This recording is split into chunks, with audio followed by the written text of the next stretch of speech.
changed you. You're also a video project manager. I am. Our all-around project manager, Alexandra, and one of our content editors, Taylor. Hi. And so we're ready to talk about social media. And one of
Now, True.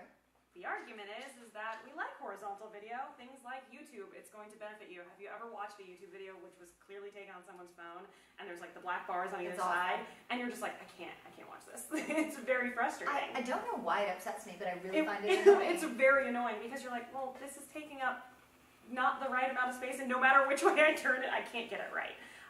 So we're going to see this start to change. And one of the things that we might start to see happening is platforms actually rewarding vertical video, where they're going to say, oh, you've got a video here. We already know that native video on Facebook is better than sharing from somewhere else. Right. So now they can say, oh, I recognize this is in a vertical format. We're going to go ahead and boost that one a little bit more for you. So you think that might do even better in the algorithm than horizontal? It might. Because right now you can, most video in the Facebook newsfeed is horizontal, isn't it? Because if you do vertical video in the Facebook newsfeed, you get the black bars. Yeah. But stories on Instagram are vertical, stories on Snapchat are vertical. IGTV. Instagram TV is vertical. What about Facebook stories? Do you know? I don't use Facebook stories as much. They're vertical. Vertical? Yeah. Okay, like Instagram stories. Because Instagrams, they get directly uploaded to there if you don't. So, you know, for me too, I'm gonna make a case for Instagram or vertical video. I think the reason that's big in stories is because it's sort of like spur of the moment, right? Yep. Stories are, you know, and you just turn on your phone, you're holding it this way anyway, and you take Yeah. some video.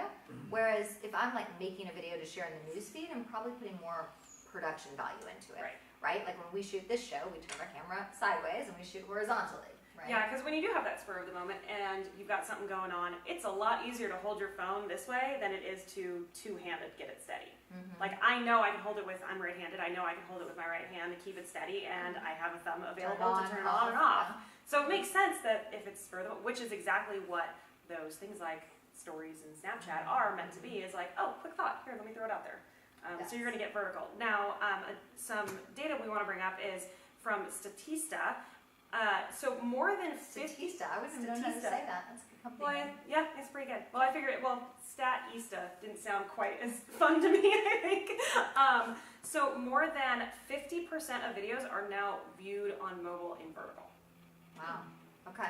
Now, I think that has to do with the popularity, probably, of seeing all Instagram, these stories yeah. and how they're viewed. So, you know, and that's where the case comes in, is what is your audience? That would be my argument. As we do video, we're always going to say something on a website should be, you know, production value. You should think about it being something that's more thought through, and that's going to be horizontal. We're used to watching movies, television in that format. Well, at least now it is. In the future, That's that true. could change, right? And since there's a chance that platforms are going to start rewarding vertical video because they know you're going to get the engagement, which is another reason that they like vertical, we might have to start changing the way that we do video, and maybe production's going to change. I mean, a lot of website traffic, most of website traffic comes from your phone. It might be easier to view that video in a vertical format. I'm really curious if vertical photos have a difference in the algorithm now on Instagram and whatnot. If you're using like the square, or if you're like where it's like pulled out and doing vertical or horizontal. I wonder if those have any impact on what you use. We should do some research. We Maybe should. write a blog post about Yeah. that. I think you just made some work for yourself. So, yeah, I think we're going to see a lot more business starting to adopt this, especially if we do see that they're getting better engagement. Yeah. That's something that you see. It's a lot easier to engage with it. You've got either a free hand or you've got your thumb in the right spot to like something. So the takeaway here is be on the lookout. It might be changing. You might Coming notice soon, yeah. coming soon. It might be something that takes off. We already see that it's something we're used to, but we'll see how it continues to play out. All right, so all video could be going vertical. Wait and see. Yeah. But for now, vertical video is the way to go on Snapchat, Instagram Yeah. TV, stories. Quite a few Stories. social media channels are really what you're looking to engage with people on. Yeah, it will be interesting for me too to see if YouTube changes the formatting, because YouTube Yeah. is so horizontal. But you know, they want that traffic. They want people to engage like it's a social media channel. I mean, it is, but Yeah. to binge watch and that sort of thing. So. And Google, as Facebook's competitor, might say, okay, we're giving you an option of a vertical format. That's a whole new player that reads differently. And a lot of people watch YouTube videos on their phone. Oh, yeah. Which means they'd be holding it. We're getting so lazy these days. I don't want to turn my phone. Ugh. I have to turn on the thing I to will- let it rotate. I will always be a purist. I like horizontal video, but I I came agree. from TV. You know, Jeff is nodding. Jeff also came from TV. Us TV diehards, Jeff, we need horizontal video in our lives, but the kids these days, you can be in that category too. The kids these days, they like the vertical video. The convenience of it, yeah. Yeah. I was going to try to make a millennial joke, but I'm not even going to. I actually learned recently I'm not a millennial. What? I'm even younger. Yeah. Gen X, I believe. No, Gen X is me. That's older. Oh, No, you're that's Gen, older. maybe You're you're Gen Gen Y. Z? Z. Z? Yeah. Oh, God. Z? I haven't been reading books Z? on how to manage Gen Z. Well, See, even you're I am fine. Just millennials. Even I'm like the upper end of the millennials. We're supposed to be more out of the box, a little more edgy. Didn't you tell You're me? so edgy, Taylor. Didn't you tell me you were eccentric the other day? My mom calls me eccentric. Eccentric, which is very Gen Z. Okay, good job. Well, let's talk about if we're going to make a post about Gen Z, we might hashtag it. And you've been talking about how to use hashtags properly. What can you school us on here? Yeah, so it doesn't take a rocket scientist to know what a hashtag is, but I don't know if everyone knows how to use them properly. Well, and I don't think it's a bad idea to go over what a hashtag is because, some of us non-Gen millennial people may have to be educated. Yeah, so the proper definition of a hashtag is a metadata tag used on social platforms that allows users to apply a dynamic user-generated tag to your post or to your content within a certain theme. Huh. It sounds a lot You know how you see more things, than it is. see things on social media that's like the pound sign and a word? That's a hashtag. Hashtag, yes. Like you like to use, we refer to them as buckets, and this is kind of like the simple way to put it is when you put a hashtag on your photo or your video or your post, it puts it in that hashtag's bucket. So then it's searchable for that theme. Right. That's kind of an easy way to explain this. But there's certain rules about where to use them and how to use them. So the first thing is where to use them. And you can use them on any social media channel. However, some might not reward you for that. Mm-hmm. So the best places to use hashtags are on Instagram, Twitter. Recently, LinkedIn's been rewarding users for incorporating hashtags. Yes. However, Facebook, who owns Instagram, they haven't really caught on to the hashtag thing and and they're not actually into it. no, and they're not rewarding your content as when you're using hashtags. I see a lot of people try to use hashtags on Facebook because they think this is how you get eyeballs on Twitter and Instagram, but it doesn't. It doesn't give you any more visibility on that platform. And I actually read an article not too long ago that said posts with hashtags actually perform poorer. Downgrades them. Yes, and I even think it's because they look messy. Yeah. Like in a newsfeed, it's harder to read. Yeah, right? it feels like you're on the wrong platform. Well, like you put your Instagram into your Facebook and didn't care. Yeah, Yeah. something funky. Like when you see them, you're like, oh, this doesn't belong here. Yeah. Especially since Facebook already has that trending topics, and none of those are hashtagged. Oh yeah. They have trending. So if like something with a celebrity comes up, you can see on the side if you go looking for it that oh, this person is trending, and then you'll see posts. Sometimes there's hashtags in there, but typically it's not how it's. Well, you can just search using words, right? Yeah, If I you don't search have the to name do of a that. celebrity, it'll find me posts with those words in them. Yeah. So it's So kind of the same thing. hashtags aren't necessary on Facebook. Yeah. No, but I like how they've looked on LinkedIn, and we're not incorporating so many. On Instagram, we can do 8 to 29 hashtags. I think 29 is the official limit. The max. I like to push that limit, but on LinkedIn, I like just incorporating 1 or 2 that are relative to the post, and I think it looks still pretty clean. I space it out, from whatever link we're sharing. But yeah, we haven't seen them on Facebook yet. So talk to me about how to do hashtags on Instagram, because you said 29 hashtags, which I agree with, but I don't like, it looks messy if they're all in the post, right? So how do you get around that? Yeah, so there's a few different ways that companies can use hashtags. We all do it differently here as well, just because we have our own preferences, and branding images too, You can use hashtags throughout sentences. We don't recommend too many, and they would have to be, relative. But what we like to do is put the set of hashtags in the comment section below our post. And this way they're hidden and you're not seeing it in your caption as much to where it's bogged up. There's also a way where you can add 5 dots on the left-hand side and then add the hashtags below that, and then that hides them even further within the comment. It just pushes them to after the see more. Yeah, exactly.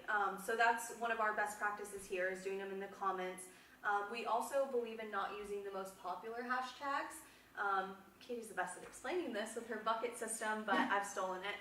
The best way to think about it is when you're putting the most popular hashtag that gets, has millions, that means people are putting something in the bucket really fast, and yours is, when you put it in that bucket, it's just going to get covered up and hidden in the feed and not searched as much. So that's why we like to come up with specific keywords for clients and KWSM that maybe isn't the biggest hashtag, but it's also not, it's not relative. And we'll put our hashtags in those, so then when someone does search it, there's better chances of it being seen. We're at the top of the bucket still. Yes, Right. exactly. Yeah. So those are some of our best practices as far as how to use hashtags. Yeah, and I think it's an art, not a science, right? Mm-hmm. So like knowing which hashtags to choose is hard, but isn't it good practice to mix them up? You don't do the same set of hashtags on every post. Yeah, no, I think there are a group of same ones you can use, but I think every post should have hashtags that are relative to that content. Whether it's behind the scenes, whether it's a special event, the whole point of using hashtags is to optimize your content. So if you're at an event and you're using the same set of hashtags from a behind the scenes office post, you're not optimizing your reach at that point, and they're kind of useless then.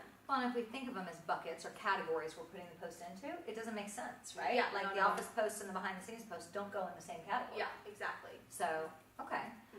Is there a sweet spot, Taylor, that you found when I'm looking for hashtags that are popular enough to get lots of traffic, but not so popular that they're getting buried in the bucket quickly? Is there because I know when I type them in, I see like a usage number beside them. Is there any guidance you can give us? I know it's not an exact science. I'm never choosing ones that are in the millions, that's Right. for sure. Maybe in the, 1,000 to 50,000. I don't know. That seems like a big range Okay. too. But then I was you'll going to see say them. 3 to 10. Yeah. I mean, somewhere in there. 10,000. Yeah. I'm like, That makes I mean, sense. it's not, there's no right or wrong. yeah, and sometimes I think using a bigger one can be beneficial too, because maybe more people will. You have chances that a lot of people will see that hashtag, and then you kind of lose the chances at the same time. So kind of a mix. Yeah. We also don't always believe that using all 29 is appropriate either. Sometimes we use about 8 to 10 on every post, just kind of depending on the brand and the company. Right, and what's going on. Because hashtags that don't relate are just dumb. Yeah. Right? There's no reason to You'll put see your people categories. shoe, clothes, fashion, Yeah. that. You're just like, it just doesn't even make sense. Right. And then as far as, let's talk a little more about using them in the posts themselves, because you're saying sometimes people hashtag certain words in the post. And I think that's fine as long as it's the actual word you're trying to use. Yes. Right? Yeah, so it's like, I love social media marketing. I would maybe hashtag social media. And that's a big one, and it's relevant, and it sounds natural to the sentence, And for some of our less experienced hashtag users, you wouldn't put a space in social media. No. You run it together. Yes. So a hashtag has no spaces. Nope. Yeah. Nor on some of the sites, they don't allow capitalization either, which sometimes I think people want to do that so you can see the different words. Yeah. But we're moving past that, and they're noticeable enough. Well, I know. How long have you stared at a hashtag and tried to figure out what it is? Like when people do sentences, I'm like, what does that say? I do that with people's handles. Like I'll know somebody's handles for years, and I'll call it what I think it is, and then I'll hear that it's like different words than I even imagined. And I'm like, oh wow, I had no idea that's what it was. Yeah. Oh well. Oh well. I think we're moving past creative handles as well. Do you? Yeah, a little more A lot first branded. name, last name, yeah, and company names. Yeah. Making you identifiable quickly, as opposed to being like, this person is something really random that I didn't associate them with. Well, and searchable too, Yeah. right? Like if I'm looking for somebody by name, I want you to find me, Yeah. not looking for some random cutesy phrase, right? All right, good. Anything else we need to talk about with hashtags? I think that's good, but just kind of a fun fact is that 61% of marketers say that improving your SEO and growing their organic presence is top of their priorities. And so I think working on hashtags, optimizing your contact, keywords, SEO, all that's really important too. Your content and your brand's image. Absolutely. Yeah. How would somebody go again, like if I haven't used hashtags before, how would I find the right hashtags to use? Yeah, so on Instagram, I think Instagram does it the best. I think some might argue Twitter too, but you can search popular hashtags on Instagram, and you can see, they tell you how many are in that bucket, so to speak. You can also go online. There's lots of different platforms that we can share in the comments below where you can search relative hashtags to your industry to get started. Okay. Good. If you're making hashtags at home and want us to check them or give you some input, send them our way. You can email us anytime at tips@kwsmdigital.com. And we're happy to look over what you're doing on social. We could look at your website, but we're happy to give you our advice anytime because we like what we do and it's fun to let people know, right? Yeah. I was trying to think of a hashtag. I'm just really bad, but I didn't come up with one. Hashtag send us your stuff. Yeah. All right, so that'll do it for us today. a few things. If you need more tips and advice before we see you again, you can go to our blog. It's kwsmdigital.com. There are literally thousands of articles there. We write a blog 8 times a week. So 8 new articles going up every week. Lots of things happening there. More blogs than days. More blogs than days. Yeah, we double up on Wednesday. What day do we double up? I don't remember, but one of them. And then on YouTube, we have some playlists there you could check out. One is past versions of this show, Social Media Help Desk, and one is our Tip of the Day playlist. So our YouTube channel is KWSM Team. So if you look for that, there's good videos there. And in the meantime, we will be back here next Tuesday at 12:30 Pacific Time, 3:30 Eastern Time. You can always use that email I gave you, tips@KWSM Digital, if you have questions before then. All right, have a good day, everybody. Take care. Bye. See ya.